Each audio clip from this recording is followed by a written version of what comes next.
Welcome back to Source Sparkz. Okay, today we're tackling a massive question.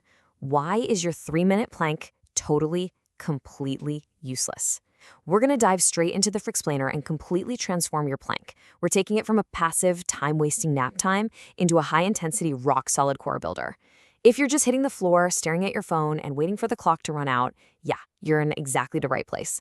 We are breaking the plank down to its absolute core, literally. I love this quote. If your plank lasts longer than your playlist, you're probably doing it wrong. Let's be real for a second, right? We've all seen it at the gym. Honestly, maybe we've even been that person. Gritting your teeth, shaking like a leaf, just desperately trying to hold on until that timer hits 3 minutes, 4 minutes, or even more. But here's the thing. Holding a compromised, sloppy position for an absolute eternity, it's literally destroying your gains. We've got to ditch this automatic assumption that just surviving for a longer duration somehow equals a better workout. So here's our breakdown to breakthrough roadmap for today. We've got 1. The stopwatch trap. 2. Active tension. 3. Fixing the hips. 4. Breathing for bracing. 5. The supporting chain. And 6. The reveal. Let's get right into it. Section 1. The stopwatch trap. So this is the very first major pitfall. It's when lifters prioritize a glowing digital timer over their actual physical form. Look, falling in love with the stopwatch, it just leads to theater lifting. You're putting on a show, but your back is sagging, your shoulders are collapsing inward, and frankly, it is game over for your lower back. That is not beast mode. That's just a compromised position. Seriously, if your form breaks, your gains break right along with it. The fix here is super simple. Nail perfect form first. Absolutely lock it in, and only then do you crank up the intensity. If you feel your form slipping, don't just heroically hang in there. Drop, reset, and come back stronger. Moving on to Section 2. Active tension. Now, this right here is the physiological secret to making absolutely sure your abs don't just clock out during the hold. Because if they're just chilling, well, nothing's getting built. You're not actually meant to just statically hold the position. You are meant to create what we call active tension. So imagine dragging your elbows toward your toes and pulling your toes toward your elbows. But here's the kicker. You don't actually move them across the floor.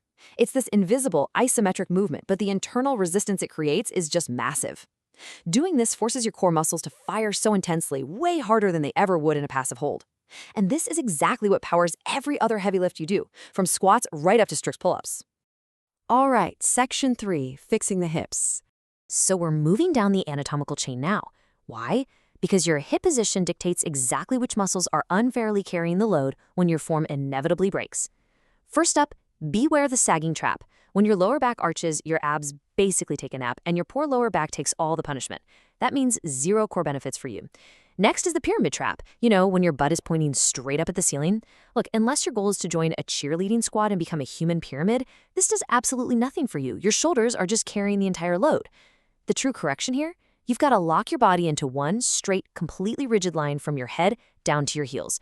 Squeeze those quads, fire up the glutes, and tuck your butt. Lock in that tension. Which brings us to Section 4, breathing for bracing.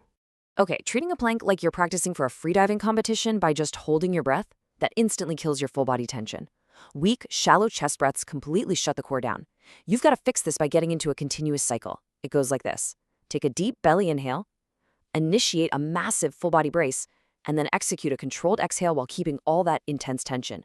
Seriously, oxygen is free, and your muscles desperately need it to maintain that beast mode intensity, so use it. Next up is Section 5, the supporting chain. So we're shifting focus to the upper body now.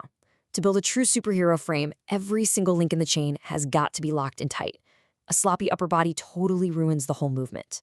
First, actively push the floor away from you until your upper back rounds just slightly. This creates vital scapular tension so your shoulder blades aren't just lazily chilling back there. Next, keep those shoulders down and active. Don't let them shrug up and try to kiss your ears, or you're going to dump all the hard work right onto your traps. And finally, keep your eyes fixed directly on the floor. Tilting your head up to look at the clock, that snaps your spine right out of alignment and basically invites serious neck strain.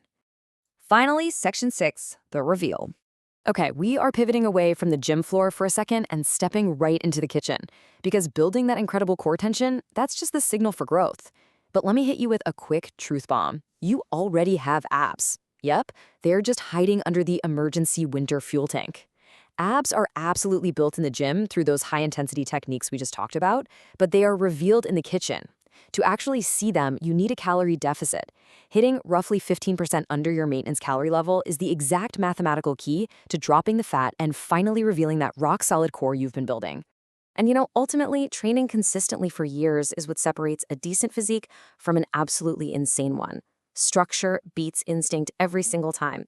You can have the perfect plank form, insane active tension, and flawless breathing. But if you just bounce around randomly or relying on instinct, you're going to hit a wall. Smart progression is all about small wins tracked over time. Long-term consistency and keeping a logbook of your lifts are absolutely mandatory if you want real sustainable growth. So, if structure beats instinct, what does your logbook say about your plank today? Are you going to keep chasing the stopwatch and essentially napping on your elbows? Or are you ready to build true tension, perfect your form, and track those wins? The choice is entirely up to you.